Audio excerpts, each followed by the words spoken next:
আসসালামু আলাইকুম and hello everyone, সবাই কেমন আছেন? আশা করছি সবাই ভালো আছেন।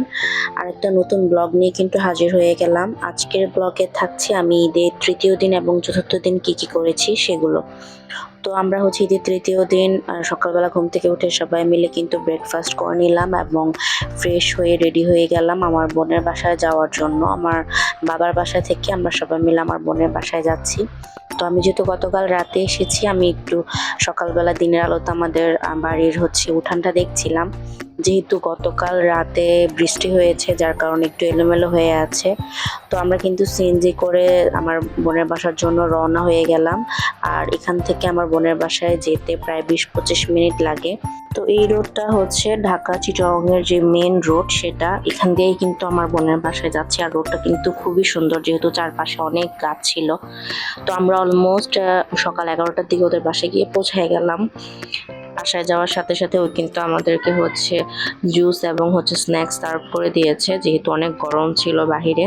একসাথে সবাই মিলে হচ্ছে স্ন্যাক্স খেয়ে নিলাম অ্যান্ড হচ্ছে খাওয়া দাওয়ার পর আমরা হচ্ছে আমার কাজিনকে আমি আমার বোনের বাসাটা দেখাচ্ছিলাম ঘুরে ঘুরে, কারণ উনি হচ্ছে ওর বিয়ের পরে ফার্স্ট টাইম এসেছে। আর আমিও যেহেতু দূরে থাকি তাই অনেক লং টাইম পর পর কিন্তু ওর বাসায় যাওয়া হয়। তো অলমোস্ট এখন দুপুরবেলা হয়ে গেছে, এই জন্য আমার বোন কিন্তু হচ্ছে লাঞ্চটা কিন্তু সার্ভ করে দিয়েছে।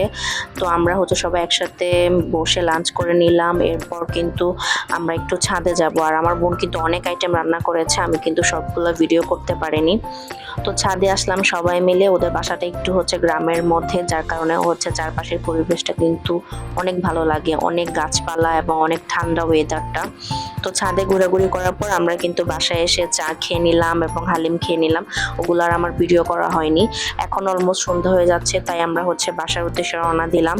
কারণ এর পরদিন যেহেতু আব্বু আসবে, তাই আমাদের বাসায় অনেক কাজ ছিল। এটা হচ্ছে এরপর দিনের ভিডিও। আজকে হচ্ছে আব্বু আসবে, তাই আমার ভাইয়া, আমার হাজবেন্ড এবং আমার বোনের হাজবেন্ড মিলে কিন্তু তারা গাড়ি নিয়ে এয়ারপোর্টে চলে গেছে আব্বুকে আনতে। তো আমরা হচ্ছে বাসায় হচ্ছে কাজ করতেছিলাম, রান্না বান্না ছিল অনেক। এর মধ্যে কিন্তু আব্বু ভাইয়ারা চলে এসেছে। তো অলমোস্ট কিন্তু এখন দুপুরবেলা হয়ে গেছে, তাই হচ্ছে সবাই ফ্রেশ হয়ে লাঞ্চ করে নিল।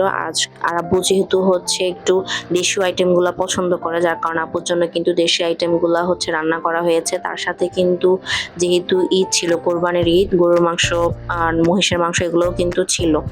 তো সবাই মিলে একসাথে লাঞ্চ করে নিল, দেন একটু সবাই রেস্ট নিল। তো বিকালের দিকে হচ্ছে আমার বড় খালা এবং আমার কাজিনরা এসেছে আব্বুর সাথে দেখা করার জন্য। তো সবাই মিলে একসাথে হচ্ছে নাস্তা করে নিলাম। দেন হচ্ছে সবাই একটু গল্প গুজব করলাম। আর আন্টিদের বাসা কিন্তু আমাদের পাশেই, কাছাকাছি। তো এরপর ভাবি কিন্তু সবার জন্য পাস্তা রান্না করলো। তো পাস্তাটা কিন্তু অনেক ভালো ছিল, এটা হোয়াইট সস পাস্তা ছিল। এরপর সবাই মিলে চা খেয়ে নিলাম।